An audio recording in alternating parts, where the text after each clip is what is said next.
Morning students. आज हम वही टॉपिक देखते हैं एक्टिव पैसिव वॉइस का। इसमें हम आज देखेंगे इम्परेटिव सेंटेंस। इससे पहले हम लोगों ने देखा we see assertive sentence, interrogative sentence. अब है इम्परेटिव सेंटेंस। इम्परेटिव सेंटेंस से हम पहले भी इंट्रोडक्ट है इम्परेटिव सेंटेंस। इम्परेटिव सेंटेंस से हम पहले भी इंट्रोडक्ट है। इम्परेटिव सेंटेंस का मतलब होता है आदेशात्मक वाक्य। आदेशात्मक वाक्य, आदेशात्मक वाक्य। इम्परेटिव सेंटेंस को हम लोग पहचानेंगे। इम्परेटिव सेंटेंस को हम पहचानेंगे start with first form of the verb, जो कि किससे स्टार्ट होती है? वर्ब की फर्स्ट फॉर्म से स्टार्ट होती है। तो पैसिव कंस्ट्रक्ट करने के लिए ये स्टार्ट होगी फर्स्ट फॉर्म से। फर्स्ट फॉर्म से स्टार्ट होगी। स्टार्ट होने वाले sentence is called imperative sentence. Imperative sentence. और पैसिव बनाने के लिए बाकी पूछे जाएंगे प्लीज और काइंडली। प्लीज और काइंडली मतलब हमने रिपोर्टेड स्पीच में देखा था कि अवर रिपोर्टेड स्पीच सेंस, यानी कि हमारे रिपोर्टेड स्पीच का जो सेंस है उसके अकॉर्डिंग हम पुटअप करते हैं रिपोर्टिंग वर्ब को, और हम ये समझ जाते हैं, we understand it is a imperative sentence. अब पैसिव वॉइस में भी इसी तरह के पैसिव कंस्ट्रक्ट करने के लिए भी इसी तरह के भाव होंगे। फर्स्ट फॉर्म से शुरू है और काइंडली और प्लीज से स्टार्ट होने वाले, यानी कि ये एक सेंस को दर्शाते हैं। किसको दर्शाते हैं? Sense. Sense of request, sense of request. और थर्ड जो है वो नेगेटिव सेंस को दर्शाएंगे। डोंट से शुरू होते हैं। अब डोंट से शुरू हो रहे हैं, टू बी है, फर्स्ट फॉर्म है। तो मतलब मेनली एग्जाम में इस तरह के एक्टिव वॉइस आते हैं जिनको आपको पैसिव बनाना होता है। तो शुरू होते हैं फर्स्ट फॉर्म से। वो मतलब आइडेंटिफाई करना है कि ये इम्परेटिव सेंटेंस है जो कि that start with the first form of the verb. Verb की किस फॉर्म से स्टार्ट होते हैं? फर्स्ट फॉर्म से स्टार्ट होते हैं। फिर हम लोग आगे देखते हैं स्ट्रक्चर। स्ट्रक्चर देखेंगे हम इसका कि इम्परेटिव सेंटेंस का स्ट्रक्चर जो है वो कैसे होगा। इस स्ट्रक्चर से पहले, जैसे हमने स्ट्रक्चर हम लोग देखते हैं, पहले हम लोग we see an example open the door. Open the door, ये एग्जाम्पल है। ओपन द डोर, ओपन दरवाजा खोलो। दरवाजा खोलो स्टार्ट किससे हो रहा है? First form of the verb. Verb की फर्स्ट फॉर्म से स्टार्ट हो रहा है। वर्ब की फर्स्ट फॉर्म से स्टार्ट हो रहा है। It means is a imperative sentence. अब हम लोग ये शुरू करते हैं किससे? लेट से। इसका स्ट्रक्चर मतलब कि the let is used for imperative sentence to construct passive voice. Passive voice को कंस्ट्रक्ट करने के लिए हम लोगों को लेट का यूज करना चाहिए। हम एक और तरीके से इसको कर सकते हैं। हम लोग सेंटेंस का सेंस देखेंगे, उसके अकॉर्डिंग करेंगे, लेकिन हम हमारा स्ट्रक्चर देखते हैं, यानी कि पहले सेंटेंस के अकॉर्डिंग हम लोग स्ट्रक्चर देख लेते हैं। We should start with let. हमें किससे स्टार्ट करना चाहिए? लेट से। लेट फिर आ जाता है हमारा ऑब्जेक्ट। अब इसमें आप पहचानेंगे ऑब्जेक्ट को कैसे? वही क्या और किसको कहकर? ओपन द डोर, दरवाजा खोलो। किसको खोलो? क्या खोलो? दरवाजा खोलो। तो the door, open, late the door, late the door. और इस इम्परेटिव सेंटेंस के स्ट्रक्चर में हम लगाएंगे वर्ब बी। क्या लगाएंगे? Be. Let the door be opened. Oh be के बाद हम लोग वर्ब की कौन सी फॉर्म का यूज करेंगे? और थर्ड फॉर्म का। तो इसका स्ट्रक्चर क्या बन जाएगा? This is the structure of these sentences. Let then object, मतलब हम यहाँ पर लिख देते हैं कि सब्जेक्ट। सब्जेक्ट जो कि हमारा क्या है? ऑब्जेक्ट है। Then we should use be and then and then the third form of the verb. ये स्ट्रक्चर है इसका. लेट से शुरू करना है हम लोगों को इंपरेटिव सेंटेंस को. Let then subject. सब्जेक्ट वही होगा हमारा जो हमारा क्या है ऑब्जेक्ट है. And we then put up be and the third form of the verb. ये हमारा इंपरेटिव सेंटेंस का स्ट्रक्चर है. नेक्स्ट हम लोग देखते हैं अनदर एग्जाम्पल्स. अनदर एग्जाम्पल मतलब पहले हम लोग इस एग्जाम्पल को हम दूसरी तरह से किस तरह से करेंगे वो देखते हैं.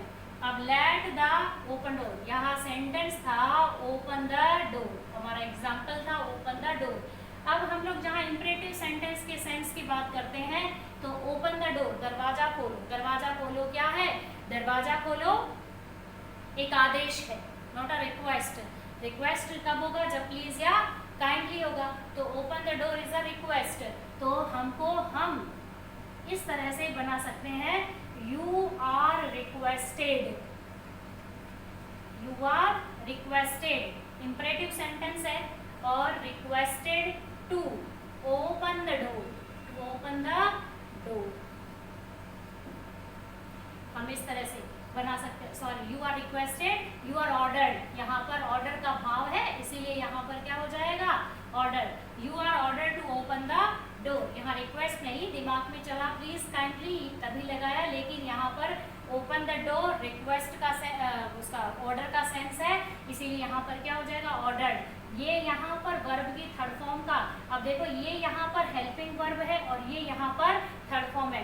तो ये इस तरह से आप बोलेंगे मैं ये रिपोर्टेड स्पीच है. ये रिपोर्टेड स्पीच नहीं है, ऐसा helping verb and the main third form of the main verb. अब हमारा स्ट्रक्चर क्या रहता है कि helping verb should be necessary to construct passive voice. और हेल्पिंग वर्ब नेसेसरी है and the main and the third form of the main verb is also necessary to construct passive voice. इसीलिए हम लोगों ने यहाँ पर ये थर्ड फॉर्म का काम कर रहा है.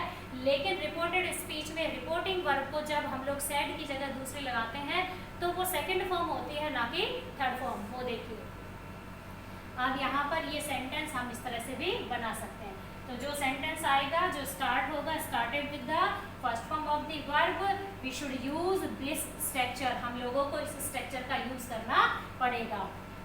और अब हम देखते हैं प्लीज और काइंडली का सेकंड एग्जाम्पल. एक एग्जाम्पल देखते हैं जैसे अब प्लीज.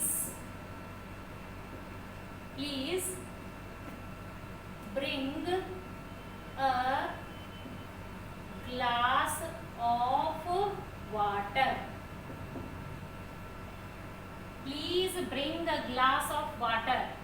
कृपया. अब यहाँ प्लीज यानी रिक्वेस्ट का भाव है. Please bring a glass of water. Please एक ग्लास पानी का लाओ. ब्रिंग मतलब ला. अब यहाँ पर ये प्लीज जो है यहाँ पर ना ये कोई वर्ब है ना सेंटेंस इससे स्टार्ट हो रहा है. This sentence is started with bring. Bring से हो रहा है and it is the first form. और ये कौन सी फॉर्म है? First form. तो हमारा सेंटेंस ये है. हमारा सेंटेंस इंपरेटिव ये है जिसको हमको पैसिव वॉइस में चेंज करना है. तो अब यहाँ पर प्लीज है रिक्वेस्ट का भाव है. अब हम इसको लेट से स्टार्ट करते हैं. लेट से स्टार्ट करते हैं तो भी हम लोग लास्ट अब यहाँ रिक्वेस्ट का भाव नहीं आ सकता. इसीलिए हम लोगों को ये सेंटेंस अगर हम लोग इस सेंटेंस को अगर लेट से स्टार्ट करते हैं तो हम लोगों को इस सेंटेंस को चेंज करना होगा जहाँ पर हम ये इस भाव को दर्शा नहीं सकते. इस भाव को नहीं दर्शा सकते लेट में. और हम लोग शुरू करेंगे ये सेंटेंस इस तरह से यू आर रिक्वेस्टेड कि आपसे प्रार्थना की जाती है एक ग्लास पानी का लाने के लिए. You are requested to bring a glass of water. ये हो गया इस तरह से. अगर हम लोग यहाँ पर लेट से स्टार्ट करते हैं तो हम लोग सेंस में कंफ्यूज होते हैं कि हम सेंस कहाँ पुटअप करेंगे. ऐसा नहीं कि बन नहीं सकता, बन सकता है, लेकिन सेंस कहाँ पुटअप हम लोग करेंगे. तो ये प्लीज का सेंटेंस जो है वो इस तरह से बनेगा. यहाँ पर कुछ नहीं करना आप लोगों को टू एज अ कंजक्शन लगाना है. To infinitive it means to then first form of the verb. अब ये सेंटेंस आते हैं जो किससे शुरू होते हैं, प्लीज या काइंडली से। अब एक सेंटेंस आते हैं डोंट से, बताया गया था कि डोंट से शुरू होने वाले, किससे शुरू होने वाले, डोंट से शुरू होने वाले, जो कि सेंस, जिसका सेंस नेगेशन का होता है, नेगेटिविटी का होता है, नेगेटिव होता है। अब इसका एग्जाम्पल देखते हैं हम लोग यहाँ पे, नेगेटिव सेंटेंस का एग्जाम्पल, जो उसको हम देखिए कैसे कर सकते हैं। जैसे डोंट टच द फायर, ये sentence, don't touch the fire, don't touch the fire. अब यहाँ पर हम लोग स्टार्ट करते हैं, अब यहाँ पर सेंस देखते हैं, यहाँ सेंस है मनाही का, किसका है, मनाही का, सेल्डम, मनाही की दी गई है, नेगेटिविटी कि आग को मत छुओ। अगर हम लोग कहें कि ये सेंस किसका है, एडवाइस का, एक सलाह भी दी गई है, सलाह भी दी गई है कि आग को मत छुओ, और मनाही का, और कहें तो आग को मत छुओ इज अ ऑर्डर, ये आदेश का भाव भी है यहाँ पर। तो हम किसी को सलाह देते हैं कि आग को मत छुओ, तो मतलब एक सलाह हो गई, आग को मत छुओ मतलब एक ऑर्डर हो गया, और आग को मत छुओ सेल्डम मतलब मनाही हो गई।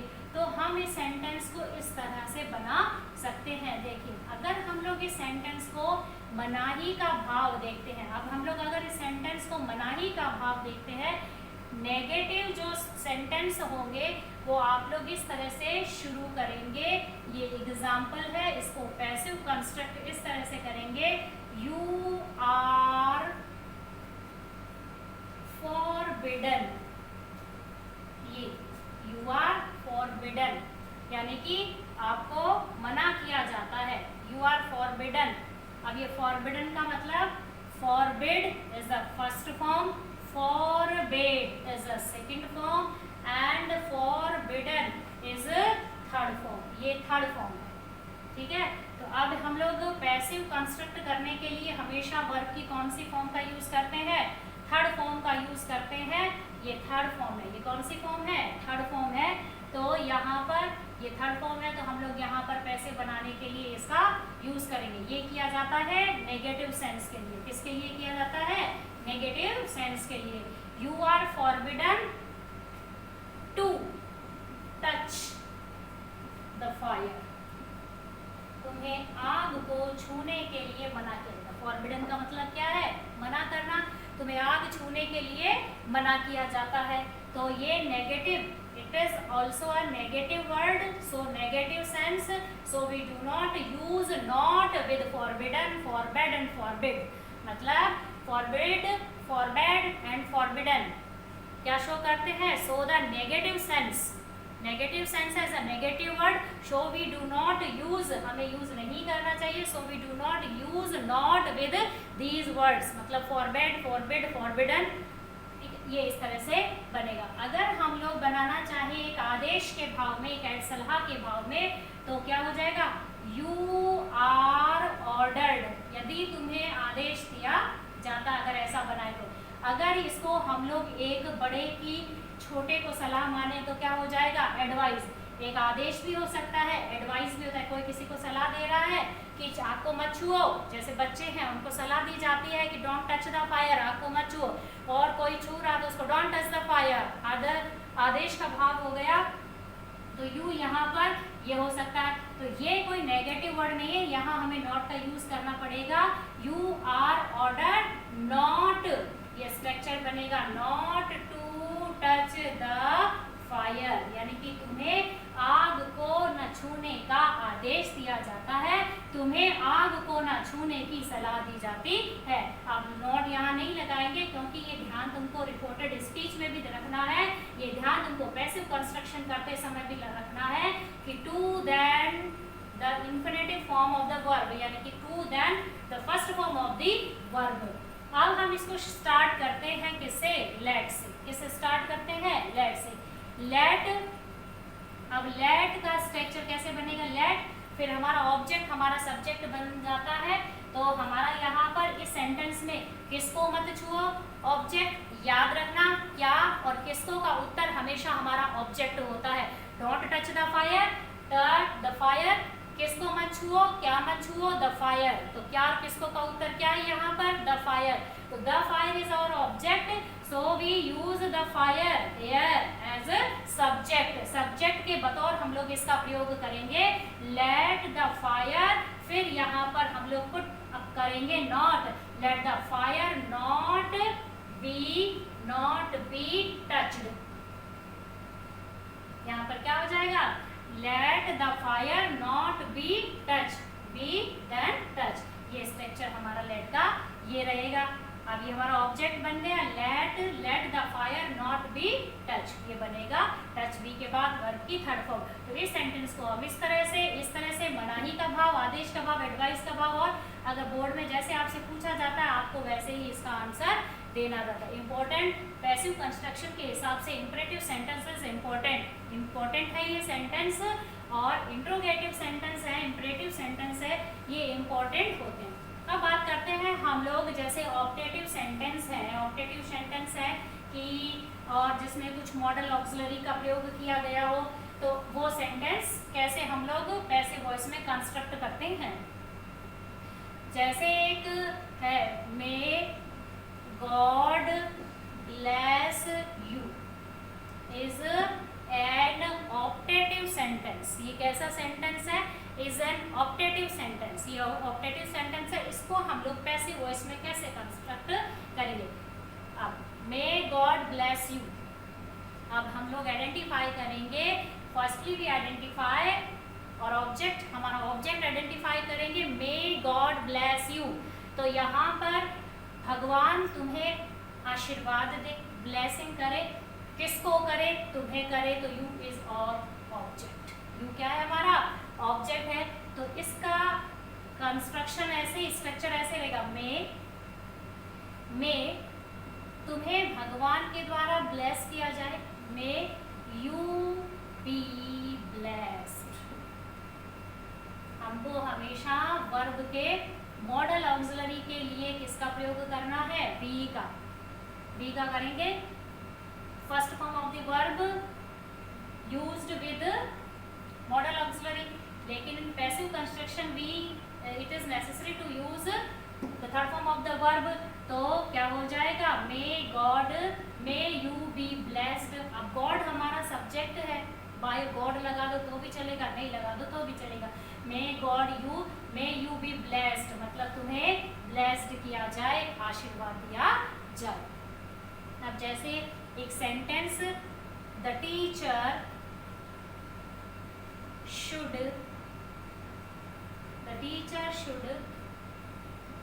Punish these boys। Teacher should punish these boys, अध्यापक को इन लड़कों को पनिश करना चाहिए, यानी सजा दी जानी चाहिए।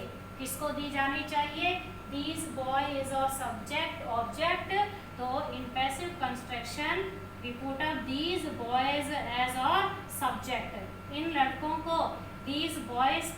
अब हमारे पास, अब ये तो सिंपल सेंटेंस है, स्ट्रक्चर क्या रहता है, सबसे पहले हमारा ऑब्जेक्ट हमारा सब्जेक्ट बन जाता है, उसके बाद में हम लोग हेल्पिंग वर्ब। हमारे पास हेल्पिंग वर्ब मॉडल ऑक्सिलरी के रूप में यहाँ पर प्रेजेंट है, शुड, दीज बॉयज शुड, और मॉडल के बाद हम लोग क्या लगाएंगे, मॉडल के बाद हमेशा वर्ब की फर्स्ट फॉर्म आती है, लेकिन पैसिव कंस्ट्रक्ट करने के लिए थर्ड फॉर्म यूज करनी चाहिए। These boys should be punished by the teacher, अध्यापक के द्वारा लड़कों को पनिश करना चाहिए।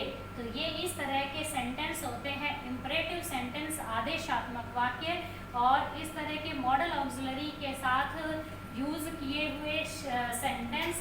तो ये इस तरह के ये सेंटेंस है। और इंपरेटिव सेंटेंस देखा हमने, इंट्रोगेटिव सेंटेंस देखा हमने, एजर्टिव सेंटेंस देखा, बहुत सारे एग्जाम्पल्स हम लोगों ने देखे। लेकिन इट शुड बी नेसेसरी, ये आवश्यक होना चाहिए कि वी नो द रूल्स, कि हम लोगों को सबसे पहले इसके रूल्स पता होने चाहिए। हम लोगों को पता होना चाहिए कि हमारा ऑब्जेक्ट क्या है। यदि आप ऑब्जेक्ट आइडेंटिफाई नहीं करते हैं तो आपका ये पैसिव कंस्ट्रक्शन गलत हो जाएगा। और मैं ये पहले भी कह चुकी हूँ कि कई ऐसे ग्रामर बुक्स हैं, या फिर ग्रामर बुक्स नहीं, अगर 10th क्लास के अकॉर्डिंग बहुत सारे एग्जाम्पल हम लोगों को एक्सरसाइज में दे रखे हैं। हर चैप्टर के पीछे जो भी ग्रामर का टॉपिक है, यदि आप उसको सॉल्व करते हैं तो ये सबसे अच्छी प्रैक्टिस होगी। And practice makes man perfect, और हमेशा अभ्यास ही मनुष्य को सही बनाता है। इसलिए जो टॉपिक आप पढ़ रहे हैं उसको आप लोग रिवाइज कीजिए। और बहुत सारी एक्सरसाइज है, एक्सरसाइज में एग्जाम्पल है, हर टॉपिक ईच टॉपिक के आपको जो पढ़ाया जा रहा है उसको आप लोग रिवाइज कीजिए और 10th क्लास के अकॉर्डिंग अपना प्रिपरेशन स्टार्ट रखिए।